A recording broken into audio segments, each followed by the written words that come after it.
Sous une immense tente dressée devant le lieu de résidence du chef de l'État sont rassemblés les représentants de toutes les couches de la population, auxquels s'ajoutent les responsables civils, militaires, chefs traditionnels et religieux. Bref, un échantillon représentatif du Wadaï au grand complet que le président du Conseil militaire de transition a tenu à rencontrer. À Doubé, lors de l'accueil, le chef de l'État général Mohamed Idriss Déby Itno est aussi sollicité par la population afin de faire face à ses préoccupations relayées par le gouverneur Brahim Ibn Omar. L'aboutissement du projet Bitaha 2, le bitumage de rue, la gestion des récurrentes crises dans les institutions d'enseignement supérieur et bien d'autres projets sont ressortis dans le discours du gouverneur qui fait part de sa ferme volonté de mener une administration préventive et à visage humain dont l'une des priorités selon lui est le respect de l'autorité de l'État. Faisant suite à ces doléances portées à son égard, le président du Conseil militaire de transition a laissé entendre qu'il est primordial que les filles et fils du Wadaï fassent la paix pour laisser place au déploiement des investissements publics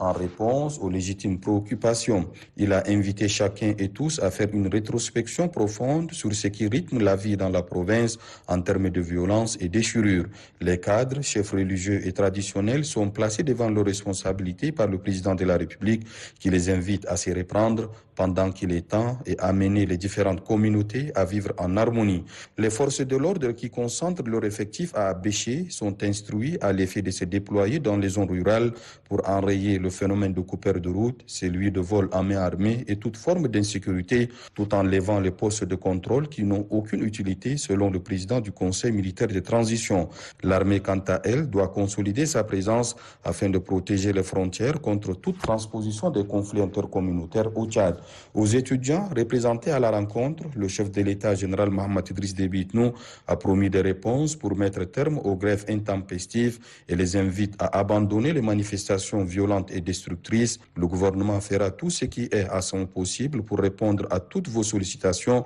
promet le chef de l'État qui a reçu en cadeau un exemplaire du Coran écrit à la main offert par le Conseil supérieur des affaires islamiques, branche du Wadaï.